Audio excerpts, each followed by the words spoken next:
High বন্ধুরা, আবারও একটা নতুন ব্লগ নিয়ে চলে এসেছি। এখানে পরিমাণ মতো নুন আর হলুদ জলে অর্ধেকটা সেদ্ধ করে রাখা হয়েছে আলুটাকে। আর এখানে দেখো চিকেনটা নিয়ে নিয়েছি। এবার গেস করো তো এটা কি রান্না হচ্ছে। সবাই এতক্ষণে বুঝতেই পেরে গেছে চিকেন, বেরেস্তা আর আলু দেখে যেটা বিরিয়ানি রান্না হচ্ছে। বাড়িতে বিরিয়ানি রান্না হলে দিদি আর জামাইবাবুই বানায়, আর আমি ওই টুকটাক জোগাড় করে দিই। এখানে চালটা 20 থেকে 25 মিনিট মতন ভিজিয়ে রাখা হয়েছে। ছাঁকা তেলে পেঁয়াজটা এখন ভেজে নিচ্ছি। পেঁয়াজটা একটু লাল লাল করে ভেজে নিয়ে তুলে নিলেই বেরেস্তাটা রেডি হয়ে যাবে। তেলটাকে সম্পূর্ণভাবে ঝরিয়ে নিয়ে বেরেস্তাটাকে তুলে নিতে হবে একটা পাত্রে। পুরো বেরেস্তাটা একবারে ছাঁচাতে উঠে আসবে না, যার জন্য বাকি যে বেরেস্তাগুলোকে তেল থেকে সরিয়ে রাখতে হবে, না হলে ওগুলো কিন্তু পুড়ে যাবে। এতে করে বেরেস্তা অনেক ঝুরঝুরে হয়। এখন সেদ্ধ করে রাখা আলুগুলোকে পরপর ভেজে নেব।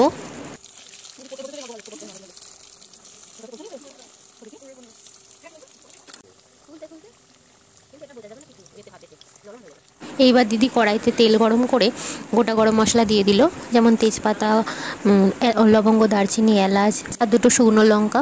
আমাদের বাড়িতে রান্না হয় তো তাই একটু পেঁয়াজটা বেশি করে দেওয়া হয়। সবাই একটু গ্রেভি দিয়ে ভাতটা খেতে পছন্দ করে। তোমরা অনেকেই ভাবছো যে আমি কেন এইসব ভিডিওস তোমাদের সাথে শেয়ার করছি, আগেকারের মতন কেন এখন আর সেলাইয়ের ভিডিও তোমাদের দিতে পারি না। প্রেগনেন্সির কারণে ডক্টরের কাছ থেকে বারণ আছে অনেক কিছুই। তোমরা তো জানোই প্রেগনেন্সির সময় অনেক কিছু ডক্টরের থেকে বারণ থাকে, তো যেগুলো আমাদের মেনে চলতে হয়। তোমাদের সাথে কানেক্ট থাকা যায়, যার জন্যই আমি ভিডিও বানাই। আর সবথেকে বড় কথা, আমার ভিডিও বানাতে ভালো লাগে। এই ভিডিওটা কিন্তু অনেক দিন আগেকার, প্রায় 1 মাস আগেকারের এই ভিডিওটা। এডিট করতে করতে অসম্পূর্ণ হয়ে পড়েছিল, তাই ভাবলাম যে আজকে আপলোড করে দিই। জয়েন্ট ফ্যামিলিতে থাকি বলে অতটা আমাকে হেডেক নিতে হয় না। রান্নাবান্না এদিকে সব কিছু সামলানো দিদি আর মাই বেশিরভাগ করে নেয়, আর আমি ওই হালকা ফুলকা কাজগুলোও করি। সেদিন বাড়িতে বোন এসেছিল, তাই বোনও অনেকটা সাহায্য করে দিচ্ছিল, তো আমার ভিডিও করার অনেকটা সুবিধা হয়েছিল। তোমাদের সাথে কথা বলতে বলতে দিদি এদিকে একের পর এক মশলাগুলো দিয়ে দিচ্ছিল মাংসটা কষে নেওয়ার জন্য। আদা, ধনে গুঁড়ো, জিরে গুঁড়ো, লঙ্কা গুঁড়ো, কাশ্মীরি লঙ্কার গুঁড়ো আর টমেটোটা দেওয়ার পরে অল্প একটু নুন দিয়েছিল, যাতে টমেটোটা ভালোভাবে নরম হয়ে যায়।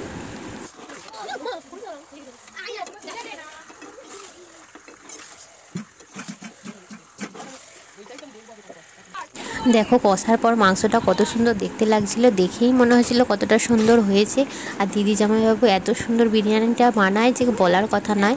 এদিকে রায়তার জন্য দইটা ভালোভাবে ফেটিয়ে নিচ্ছিলাম।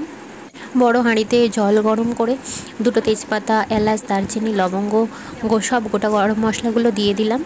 এরপর চালটা সেদ্ধ করতে দিয়ে দেবো। রায়তার জন্য শসা আর পেঁয়াজটাকে গ্রেট করে নিচ্ছিল। এর মধ্যে অল্প বিট নুন আর গোলমরিচ গুঁড়ো দিলেই রায়তাটা একদম রেডি হয়ে যাবে।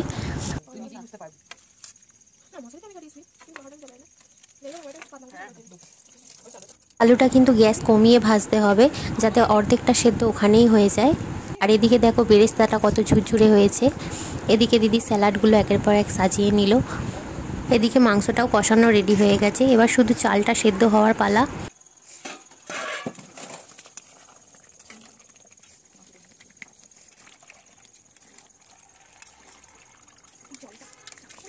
পরিমাণ মতো গোলাপ জল, কেওড়া জল আর বিরিয়ানির যে মশলাটা রেডি করে রাখা হয়েছিল সেটা হাফ পরিমাণটা এতে দিয়ে দিতে হবে। আর যে হাফটা থাকবে সেটা বিরিয়ানির যে লেয়ারটা দেওয়া হবে তখন দিতে হবে।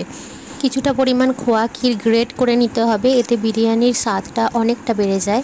বড় একটা ডেকেতে এবার ঘি মাখিয়ে নিতে হবে। প্রথমে 70% সেদ্ধ করা ভাতটা এবার দিয়ে দিতে হবে।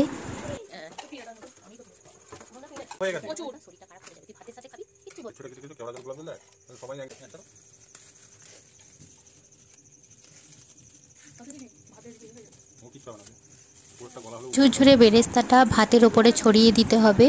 তারপর যে বাকিটা বিরিয়ানি মশলা ছিল সেটা উপর থেকে ছড়িয়ে দিতে হবে। চারিদিকে ভালোভাবে ছড়িয়ে দিতে হবে মশলাটা, যাতে সব দিকটা ভালোভাবে পায়। এরপর আলুটা গোল করে সাজিয়ে নিতে হবে পরপর। গোলাপ জল, কেওড়া জল আবারও পরিমাণ মতন দিয়ে দিতে হবে।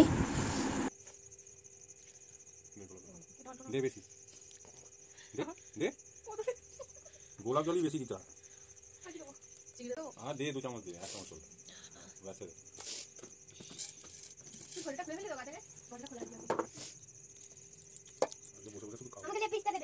দু চারটে চিনির দানা ওপর থেকে ছড়িয়ে দেওয়ার পর কষানো মাংসটা যেটা রেডি করা ছিল সেটা একদম মধ্যিখানে আলুগুলোর মধ্যিখানে দিয়ে দিতে হবে।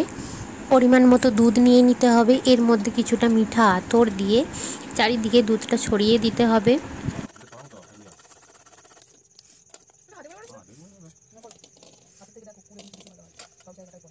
কিছুটা খোয়া ক্ষীর ছড়িয়ে দিলাম, কয়েকটা আলু বোখরা উপর থেকে ছড়িয়ে দিতে হবে।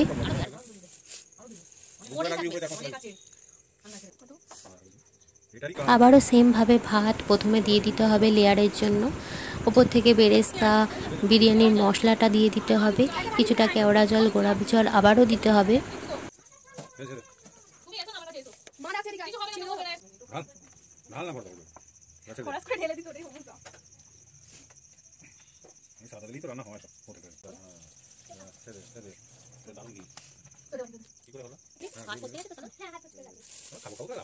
বাদবাকি আলু বোখরাগুলো দিয়ে দিতে হবে, তারপর উপর থেকে খোয়া ক্ষীর ছড়িয়ে দিতে হবে, সাদা তেল দিয়ে দিতে হবে।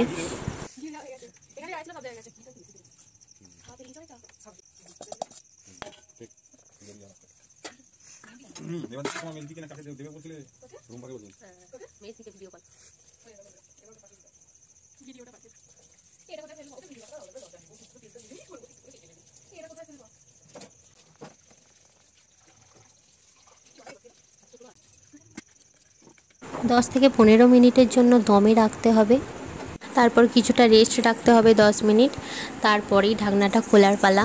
জামাইবাবুর লেয়ারটা যেমন সুন্দর দেয় তেমন বিরিয়ানিটা কাটেও খুব সুন্দর, তাই যখনই বাড়িতে বিরিয়ানি রান্না হয় দায়িত্ব পড়ে জামাইবাবুরই কাটার।